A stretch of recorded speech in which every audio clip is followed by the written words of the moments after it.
Games, Brains and Headbanging Life here with the very first episode of a new series we're doing, and it is called They Made What into a Movie. This is where we look at video game movie adaptions. So yeah, there's been a fair few of them, and very rarely do they turn out well. But if you were to ask anyone what is one of the best or someone's favourite, particularly if you're of a certain age, they will go, well, the first Mortal Kombat game was pretty good. Film was pretty good, wasn't it? It's not. When you go back and watch it, you're flawed as fuck. But it is still a lot of fun. And that's the most important element about Mortal Kombat, the original film, is it is fun. And that's, I think, what everyone remembers the most. Yeah, definitely. Only when you rewatch it, you start picking fucking holes in it. And we will, further down the line, get to the sequel, which is an absolute shocker of a movie compared to what this is. But yes, 1995 it was released. It is written by Kevin Droney and directed by Paul Anderson, who would obviously do Resident Evil movies later on. And we'll get to them way down the line as well, bit by bit. There's like, what, 12, 20 of them? Produced by Lawrence Kasanoff and stars Robin Shaw, who plays Liu Kang, Bridget Wilson, who plays Sonya, and Christopher Lambert, who of course plays Raiden. In addition, we also have Lyndon Ashby as Johnny Cage, arguably the best thing about the movie. Kari Hiyoki Tagawara as Shang Tsung. We also have Talsa Soto as Princess Katana. Trevor Goddard as Kano, who did such a fucking amazing job, right? That Kano from that point onwards would be restylized in the games as an Australian. Because that's Trevor Goddard. Yep. Chris Casamassa as Scorpion. Francois Petit as Sub-Zero. Love his name, Francois Petit. Lovely. French. Yeah, very. Keith Cook as Reptile. Tom Woodruff Jr. as Goro. With Kevin Michael Richardson providing the speaking voice of Goro. Stephen Ho as Chan Kang, which is Liu Kang's younger brother. Gregory McKinney as Jax briefly pops in. Steve James was originally cast, but unfortunately died of pancreatic cancer before they got to it.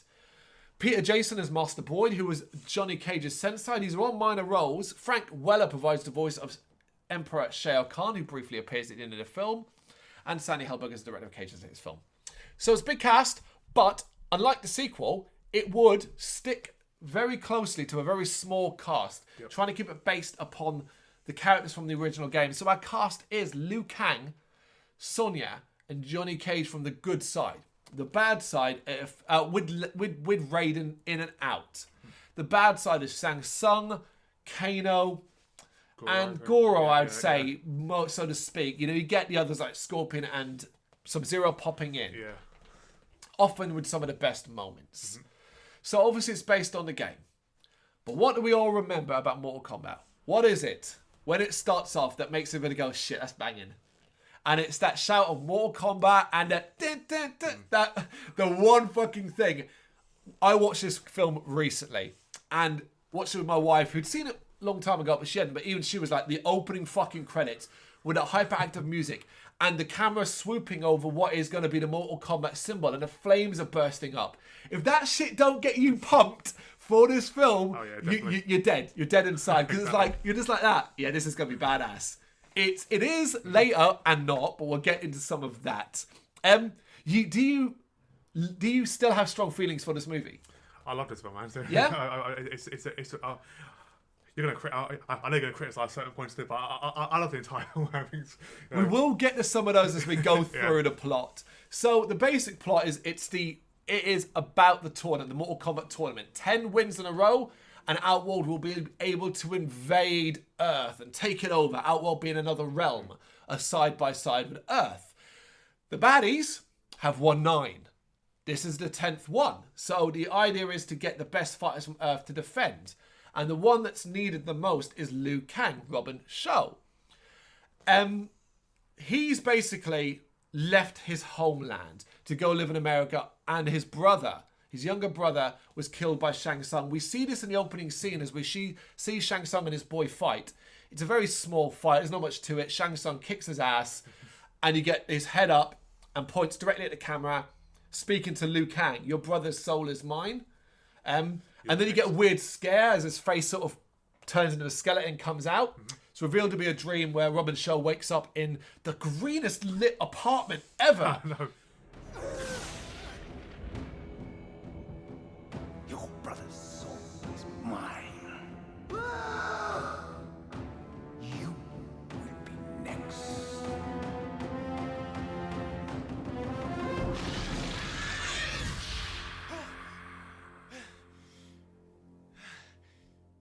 Sweaty. Yeah, but tell you what, man.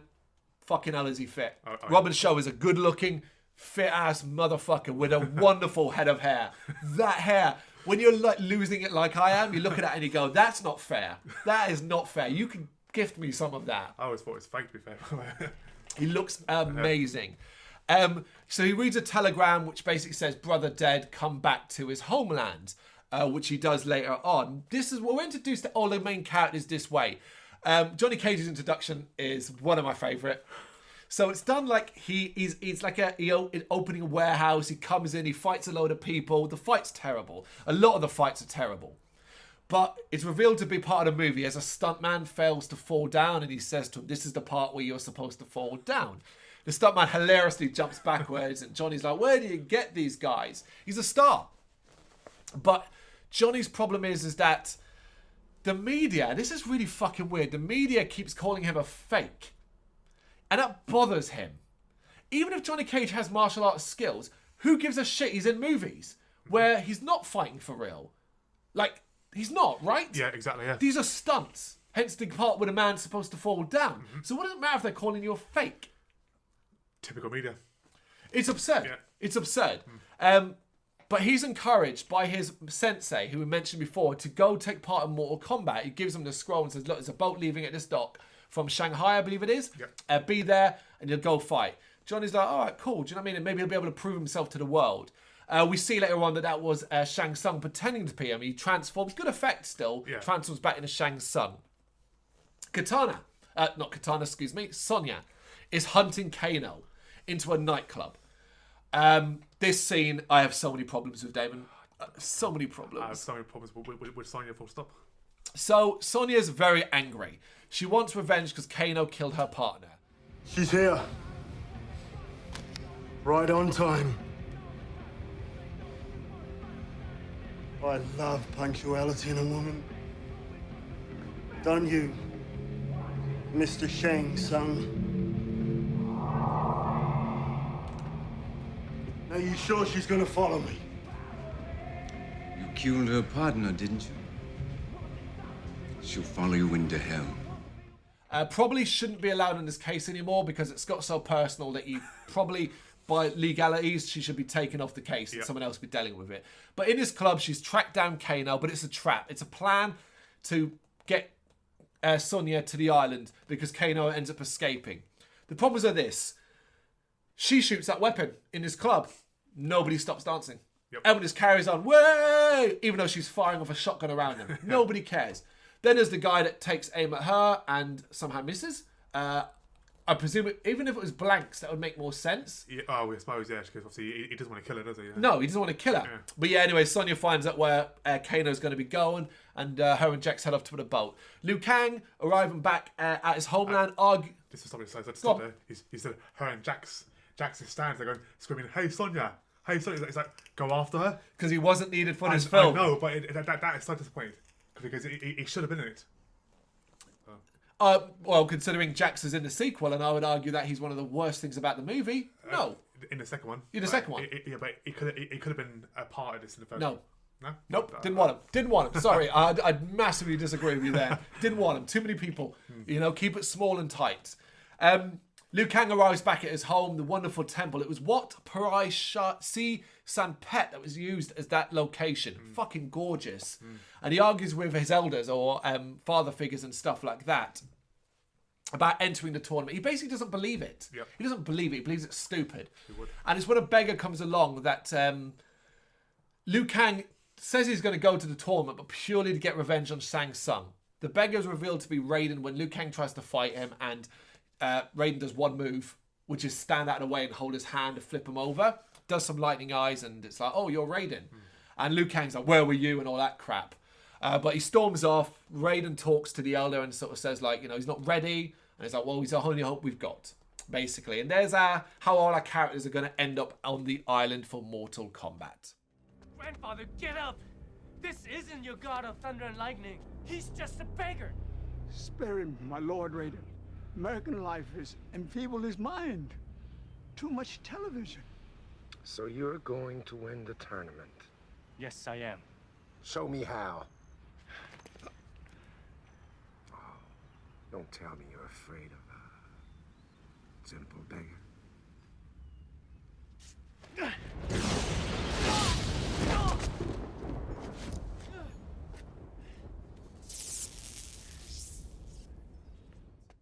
Now, this really bothers me.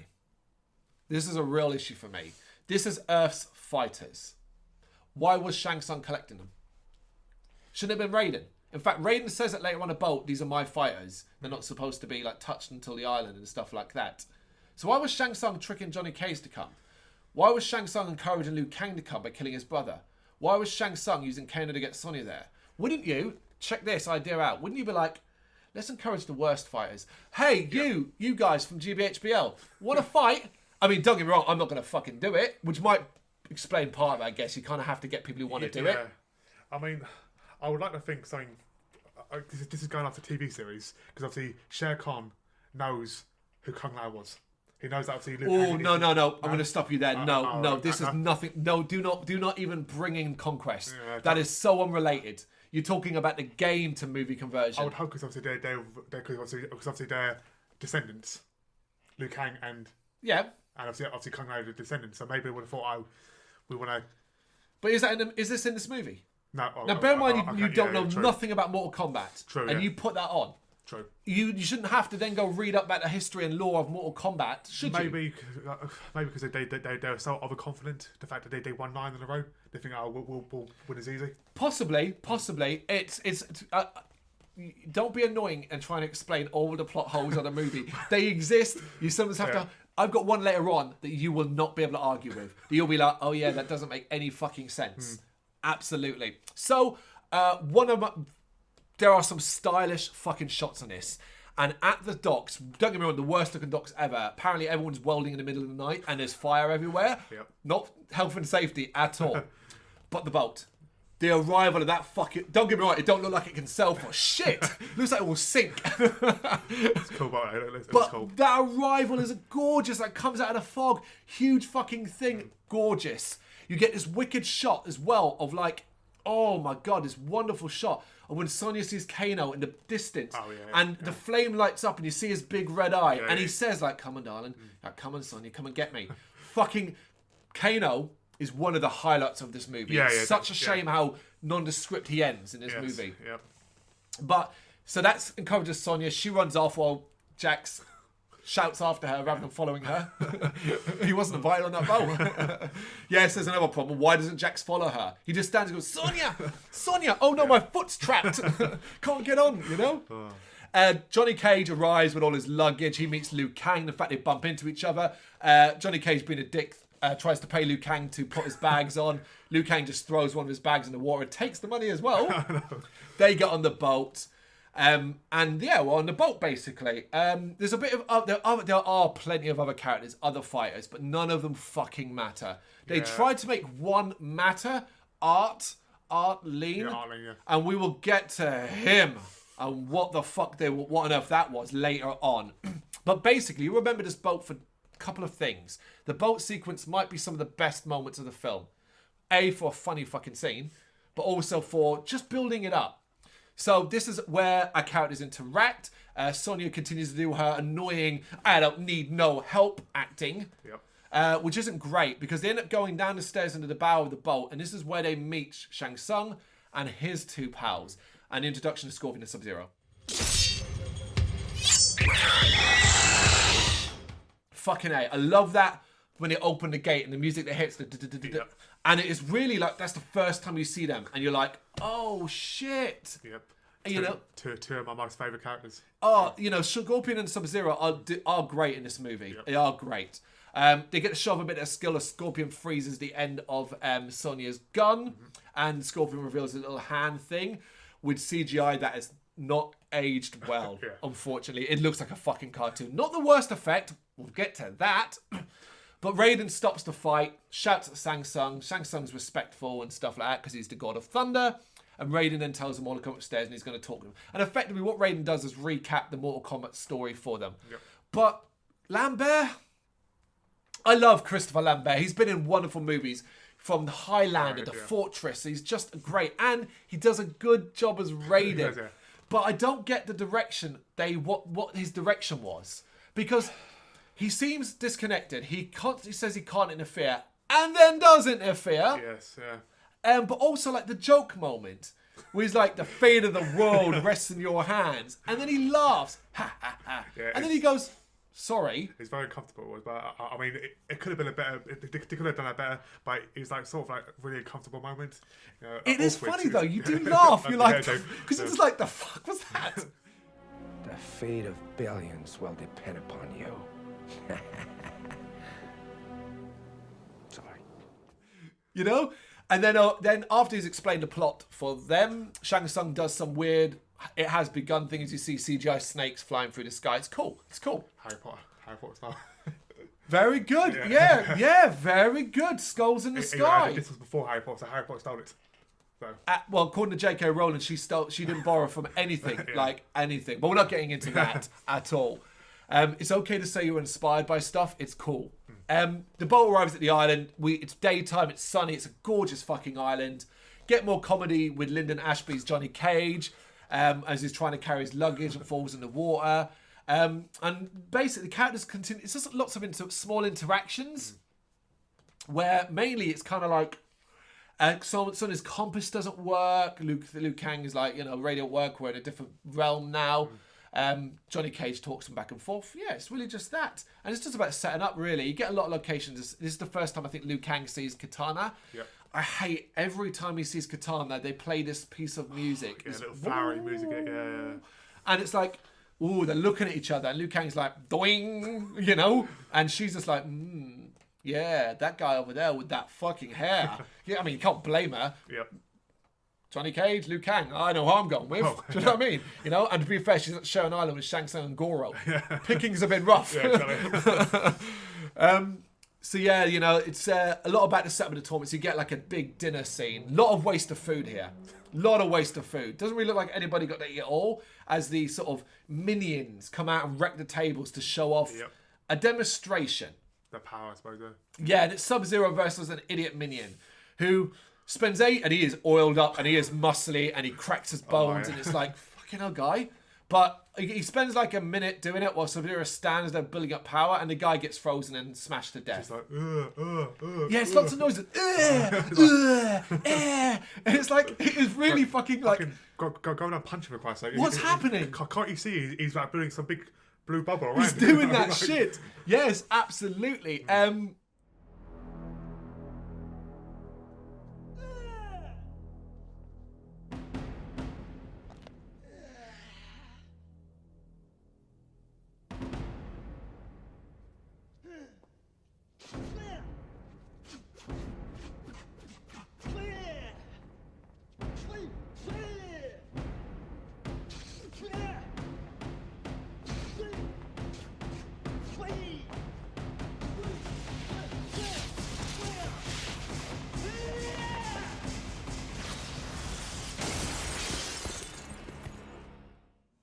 Yeah, so that guy dies, and this is the first time you hear the words flawless victory. We will get that used again later on when it's not a flawless victory, which really annoyed the hell out of me. But yeah, and then again, it's the three will kind of explore. Liu Kang wants to chase off a Shang Tsung, and they kind of explore. You see a lot of the size of the island before they eventually end back at the dinner table. And it's there they get into a fight with minions. Decent fight scene where everyone gets their shit in. Yep. Raiden appears, claps and applause. You do get another funny scene as well where he's like, hey, well done. What are you going to do about that? They turn around and there's a huge amount of enemies there holding weapons. And they're going to, question. What were they waiting for? They're waiting for them to turn around? Yeah. So Raiden could say his line? But then again, he said he doesn't interfere, but he's interfering again because he stops them. Yeah, he says, and stops. I know. Raiden again goes into detail about story and how Liu Kang has to be the one to fight and win and stuff like that.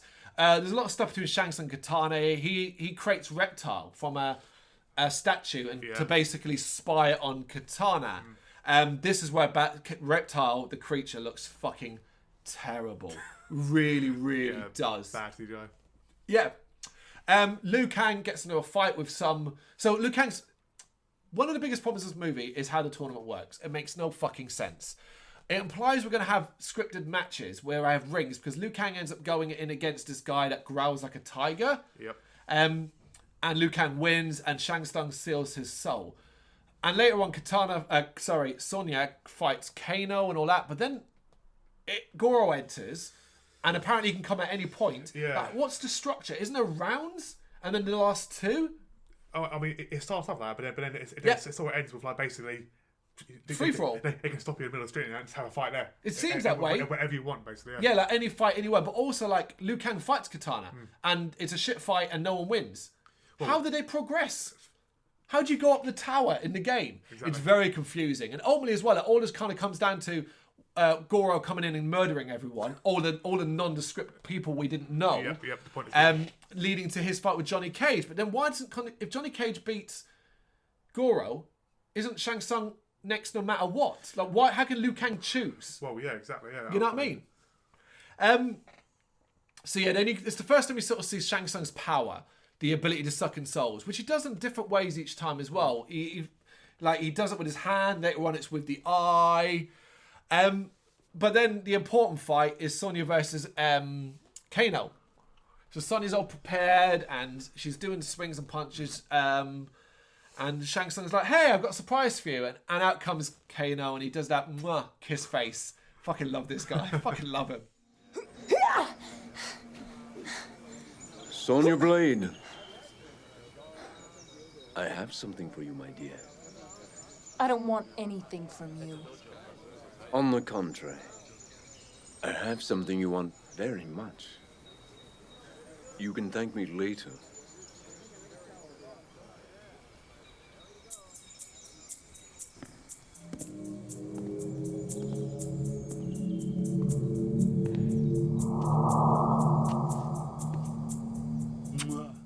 And he's sleazy as fuck, and he comes in with a knife and he's like, "I cut your partner from ear to ear."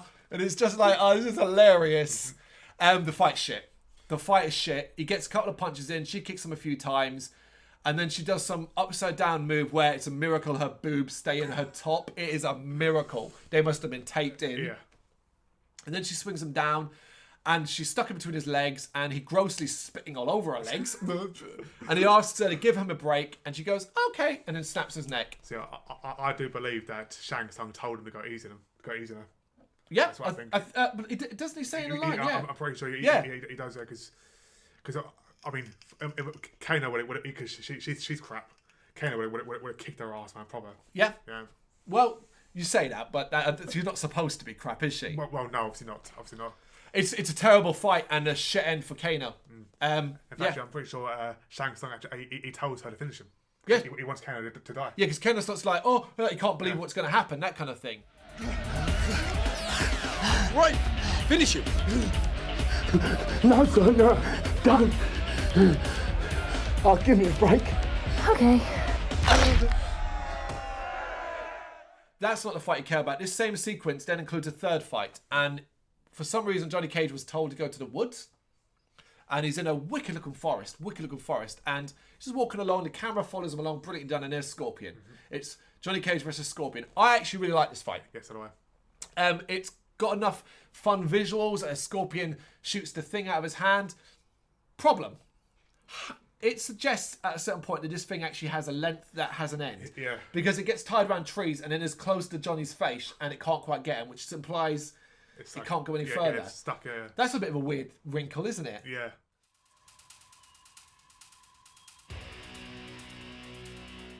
But it ends up in Scorpion's world. As Johnny runs towards Scorpion to fly kick him, and he gets sucked into Scorpion's world, which is a world of death, basically. Skulls. Hell, almost. Hell. Yeah. They have a good bit of fight here. Scorpion can't help but say stupid things like, "Come here," and "Here I am," and stuff like that. Get over here. Get, all stuff from the game. They fight for a bit. Johnny gets his ass kicked pretty well here, but he ends up cheating, in my opinion, by picking up weapons. And ends up cutting up Scorpion. And I do love the effect, because basically Scorpion pulls his skull off, his hood off, to reveal his skull face. He's going to do the fatality of the burning mouth. Johnny uses a spear, a shield to block him from the fire, and then uses said a throwing spear to cut his arm, and then slashes his chest. But every time Scorpion gets cut open, the blood bursts forth and fire. It's quite vicious. It's like acid blood or whatever. And Johnny ends up cutting the top of his head off, which results in Scorpion, for whatever reason, exploding. Johnny leaves a friendship. He leaves a signed photo of himself, a friendship relating to the game, which I did like as well. That was to clever, my number one fan. That was clever, yeah.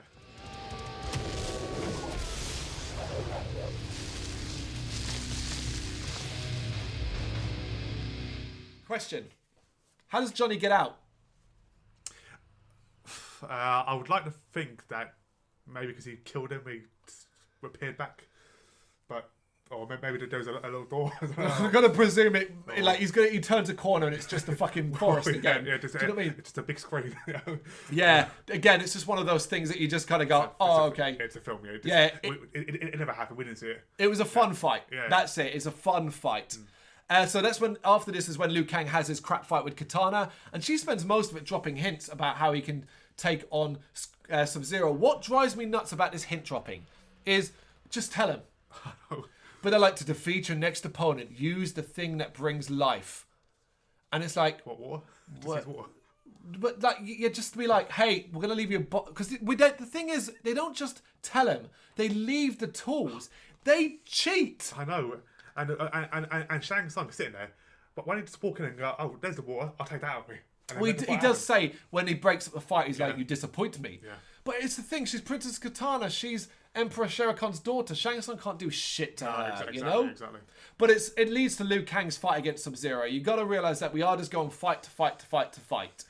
And some are fun and some are pointless. There's not much in the way of plot. We're just trying to get to the kind of end game of Goro stepping in. Yep. You do catch Goro earlier on when he's talking to Kano at the dinner table and stuff like that. The model, the animatronic, I think it holds up pretty good. It looks a bit silly in the face, but I think it holds up. But before then, we get Sub-Zero versus Liu Kang, which really should have been better than it was. So disappointing. Really should have been. It was like about a 30-second fight. Pointless. That's the problem. They do a little bit of punchy, kicky battles and stuff like that, and then Sub-Zero gets hit, and he's like, oh. So he starts using force powers, freezing powers to create this big ring, and it's kind of growing outwards like frozen and stuff like that. Liu gets hit in the arm and he's cold to him. But earlier Raiden left a bucket of water for him. Katana told him to use water, and just to hammer it home, when he's been burnt by the ice, he looks over and Katana's standing there, and you hear that music, and she does that. And you hear her again say, use what, and he's like, oh, water. And I'm just like, this isn't even fair. This isn't fair. But didn't you say that the Raiden left her? But then he interfered again. He can't He interferes all the fucking time. Again. He interferes all the fucking time. He interferes all the time. I can't interfere, except I do. It's infuriating. Liu Kang, here's the thing. I love this and I hate it. So Liu Kang picks up the water and in the most beautiful movement, swinging this thing round and round with such speed. And then he flings it through the ice wall, which creates a spike, which makes sense, that impales Sub-Zero, who dies horrifically.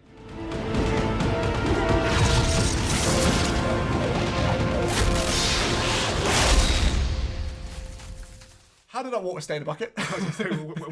Did she make a comedy where she throws it and there's no water left? Yeah, he's doing that splashing everywhere. His hair's all wet, literally like the water's flowing through his hair. The thing is, you could say he's thrown it so fast the water doesn't have time to move. That doesn't fly. It's not that fast. And there's not even a splash. That bucket, when he's spinning it, is fucking empty. Exactly. And we know it's empty. It's so disappointing. And the problem is, it's such great music and it's such great characters. They deserve better than this. And I'm going to go on a limb here.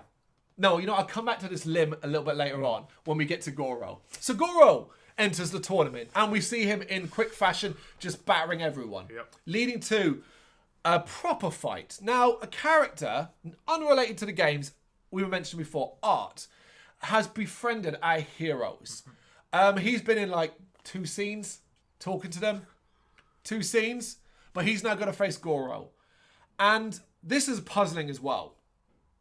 Bear in mind, up to this point, Goro has been beating the shit out of everyone. Yep. When Goro steps in the ring, Art's like, what? Like he's never seen him before. Whoa. He's been telling me he didn't go see any of Goro's fights up to this point. Exactly. You heard about this Goro killing and wiping out everyone. I mean, what and you didn't see Goro before. What I don't get is that Goro's got to be his first fight. So then, who did you beat to qualify for that round?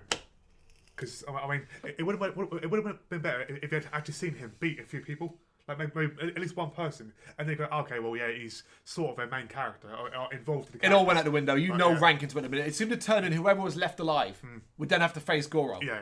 That kind of thing, and that was it. So Art fights Goro in a terrible fight.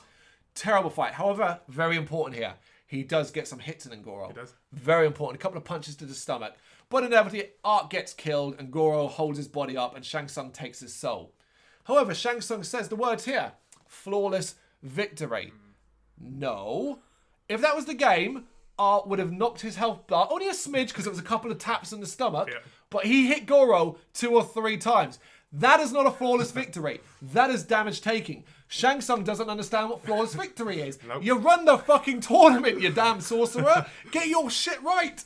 He's complacent after 9 wins. But also, I love his hair. It's really fluffy in the scene. His hair is really fluffy. It's really weird looking. Also, this scene just sucks because Johnny Cage screams, "No!" when Art gets sucked into Shang Tsung. And we're expected to give a flying fuck about Art, who's been in like 3 scenes. And I'm like, shut up, Johnny. I mean, Lyndon, you're doing great acting, man. You're a great actor. You're doing some great stuff. But fuck off, I don't care about Art. I mean, I thought the whole soul sucking and going to his eye and then he closes the eye was a pretty cool scene. Yeah. That was good. But yeah, the screaming was ridiculous. It's for character. Who gives a shit? Yeah, exactly. Who gives a cared more about Kano? I know. You know, that kind of thing. You know why he's saying Cared no? more about Jax. You know why he's saying no? It's because before he got on the boat, he told me it was his biggest fan. Flawless victory. Your soul is mine.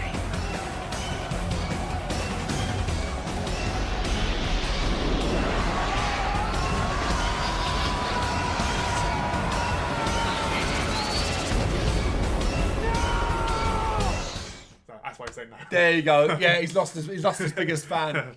There you go. Anyway, so Art's dead. This incenses Johnny so much that he challenges Goro, apparently ahead of time.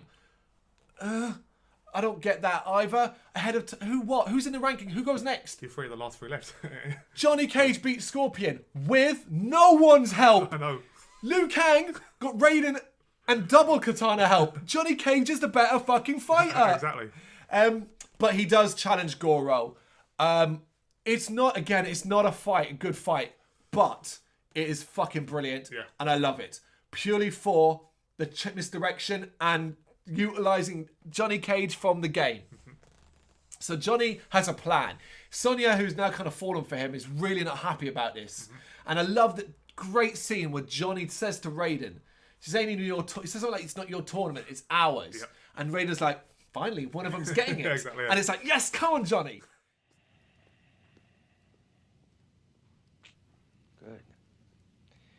At last, one of them is understood. So, you know, he's going to fight fucking Goro, and he basically does the leg split from the game and punches Goro, slapping the nuts. It's ruined by one thing, which is Goro's stupid face, which just looks awful. Finish him quickly. Pay me my tribute. This puny mortal will be no problem. I'll crush him in one blow. All right. Let's dance.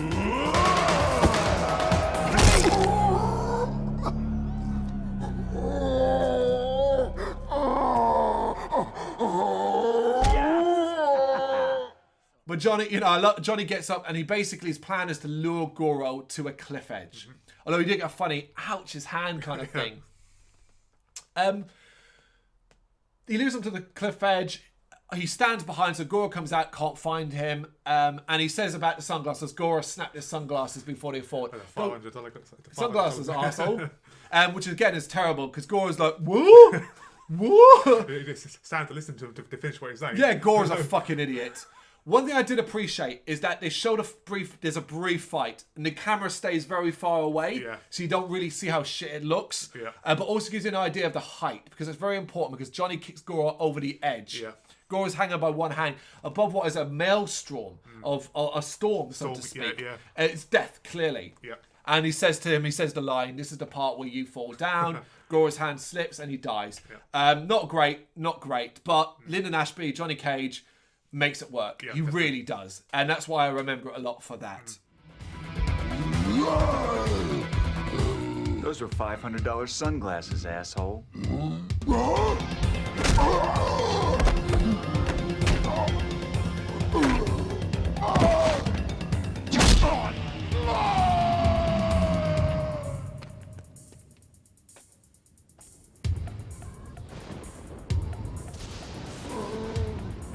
This is where you fall down.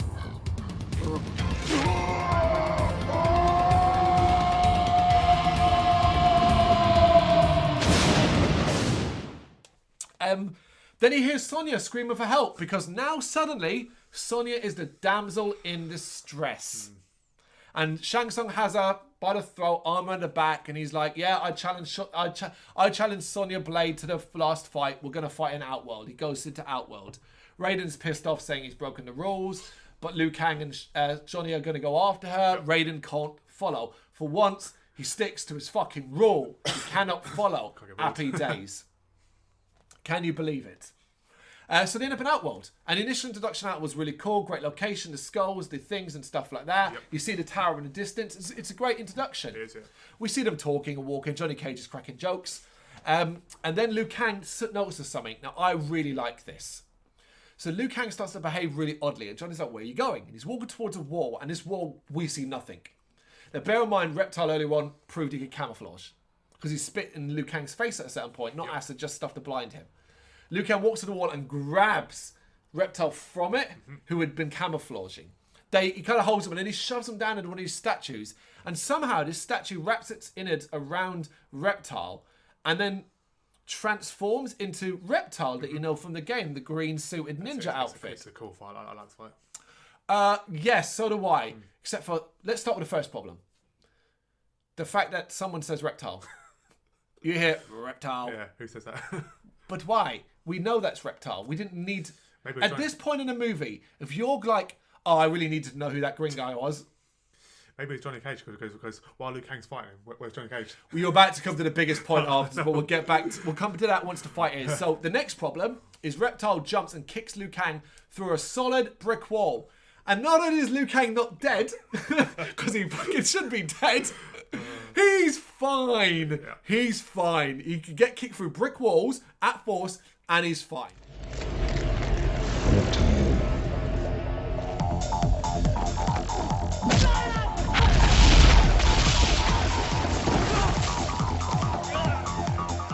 The fight's good though. Yeah. The location's brilliant. You get some great visuals, and it ends in a badass scorpion kick. Not scorpion kick, the bicycle kick that Liu Kang does, which hurts Reptile so much he transforms back into a statue, and then Liu Kang kills Reptile as it's trying to escape. Yep.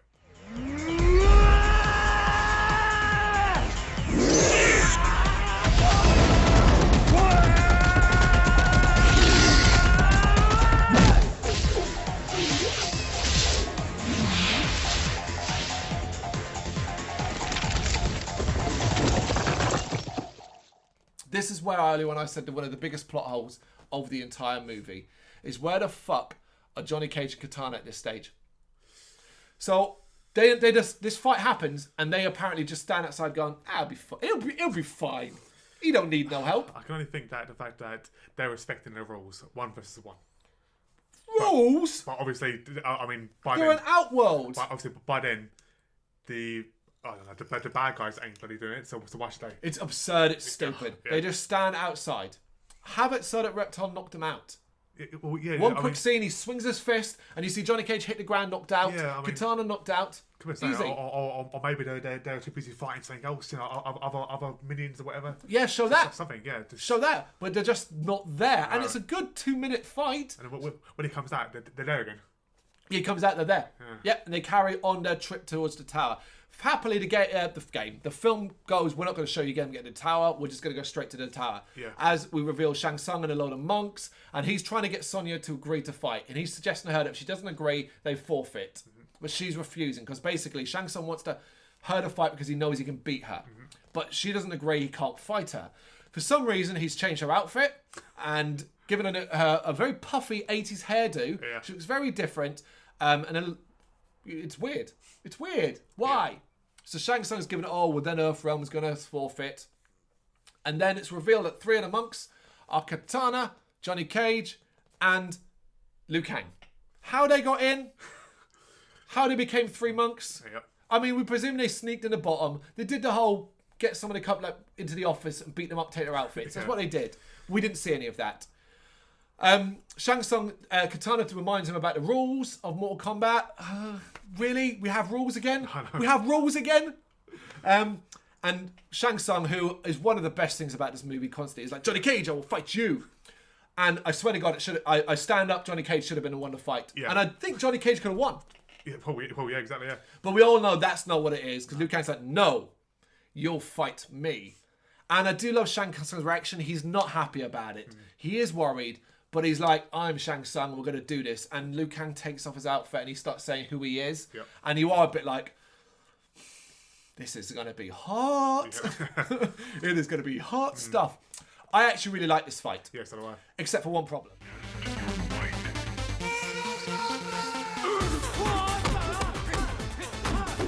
So, they fight for a bit. Liu Kang ends up getting the upper hand, smacks Shang Tsung, who then proceeds to stand there and do moves to basically resurrect dead warriors from the souls he has. Cheating again. Yeah, the problem for this is that they all follow the rule of single file. So there's like 8 of them, and they all run one at a time at him. And they all go down with like 1 hit. Yep. Liu Kang takes like a minute to dispatch like 8 dudes. I mean, no wonder why they died at Shang Tsung's hands. Fucking terrible. Of course, the gang are just watching this all along, not getting involved. Liu Kang's like, where did you go? And Shang Tsung's like, he's standing up the top. Love this. The shot of him standing at the top with the blue lighting of the door. Yeah. Love it. Really, really great looking stuff. Liu Kang is like, is this all you've got, sorcerer? There's a lot of that talk back and forth. I really do enjoy that shit. Like, I've seen into a soul and you will die. It's brilliant, yeah. It's great stuff between the 2 of them. Liu Kang goes up, and while when he goes up, Shang Tsung transforms into his younger brother. Now, I'm annoyed at Liu Kang for even falling for this for a second. He literally sees Shang Tsung transform into his brother. And he's all like, hey, Liu, a brother, and that kind of thing. And Liu's like, it can't be you. You're dead. It can't. Fuck off, Liu. Also, at this point, the Mortal Kombat symbol that makes up the floor has spikes coming out of it that are happening at the same time. Shang Tsung is setting some up. Cheers, Johnny, Katana, or, Sonya for shouting up and saying, hey, Liu, spikes. He's planning to knock you onto them. So Liu Kang comes to his senses and is like, no, you're not my brother. Shang believed in what he thought was, my brother's dead. And Shang, brilliant transformation. And Shang Tsung's like, you're mine. And they fight again. This is the moment. This is the fight. This is the part where it gets that epic feel again. The music's really fucking great. And it slows it down as Shang Tsung's just getting his arse whipped. And Liu Kang's proper arms flying around, punching his stomach and all that. And Shang Tsung, the actor, is red in the face. It looks like he's taking it. Exactly, yeah. And he's losing his fucking shit. And it leads to this position. And it's done in slow motion as Liu Kang is now positioned in the doorway. And Shang Tsung is facing Liu Kang with his back to the spikes. You know what's coming. And Liu Kang said to him, it's over, I've beaten you. And he screams, never, like fury in his face and runs towards him. And Liu Kang's doing that like, it's good martial arts shit. Yeah. And Shang Tsung's run towards him, and Liu just, it's not even a fight anymore. No. It's battering. Everything he does to Shang Tsung, it's punch, kicks, is battering. And it looks fucking good. And everything knock Shang Tsung back and back and back until he's on the edge. You get, and this is arguably it is one of the best moments in the movie, this entire part, as you see Shang Tsung's face and he's like, and he's spitting. Out of breath, you can see. I mean, It looks like he did a fight. It's acted so well done. He's wonderful, and Liu Kang roars and builds up, and then he pulls his arm back, and two fists, and it's a fireball from his, and he hits Shang Tsung in the chest. Shang Tsung flying off the edge, straight through the spikes, and then he dies. His body sort of shrivels up and disappears, and the poof, and the soul starts flying up. Really like the music here as well. It's really light and airy, what you kind of need. And you do get a wonderful scene between Liu Kang and his brother, who's obviously a soul, and he says, like, you know what I mean, I'm at peace now. And he leaves. It's sad. You didn't really know the relationship, but Liu Kang, Robin Shaw, it's very, very good throughout it. Oh, yeah, definitely. Yeah. And it's really, really happy, and it ends, and then the other three step in and like, let's go home.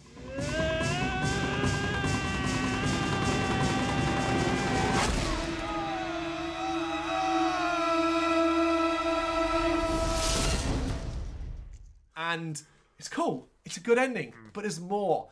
This movie's finale is so fucking good that it is one of the reasons why we all hate the sequel so much. Yep. What the fuck did you do? So they return back, and they're basically in Lu's temple area, and it's a gang that arm in arm. And Raiden's like, yeah, I didn't really think you could do it, basically, but hey, you did it. You guys always surprise me.